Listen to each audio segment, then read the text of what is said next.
Cocktail ആദ്യമായി ഉണ്ടാക്കിയ cocktail Smirnoff സഹിതം. സൂപ്പർ. അപ്പൊ നമുക്ക് അടിപൊളിയായിട്ടുള്ള ഒരു കോക്ടെയിൽ ആദ്യമായി ഉണ്ടാക്കാം. മൊഹിറ്റോ എന്ന് പറയുന്ന സാധനം നമുക്ക് വാങ്ങാൻ കിട്ടും. നമ്മുടെ MRP ഡ്രോപ്സ് ബാംഗ്ലൂരിൽ നിന്ന് കിട്ടും.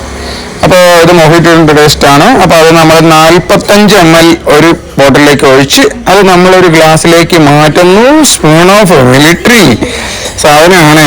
നമ്മുടെ അപ്പം മിലിറ്ററി ആയതുകൊണ്ട് ഭാഗ്യം, എക്സ് മിലിറ്ററി. അപ്പോൾ സ്മോൺ നമ്മൾ 45 അതിലേക്ക് മിക്സ് ചെയ്യുന്നു. ഐസ് വാരിക്കോരി ഇടുന്നു. അതിനുശേഷം നമ്മുടെ മെയിൻ ഐറ്റമായ സോഡ നമ്മൾ പൊട്ടിച്ചെടുത്തതിലേക്ക് ഇങ്ങനെ അടിച്ച് കയറ്റി ഒഴിക്കുന്നു. ഒരു കഷ്ണം നാരങ്ങയിട്ട് ഇളക്കിയെടുക്കുന്നു. നമ്മുടെ കോക്ടെയിൽ ഇവിടെ റെഡി. കിടിലൻ കോക്ടെയിലാണ് മക്കളെ. ഇതിന്റെ ഒരു ടേസ്റ്റ് വേറെ ലെവൽ. Thank you.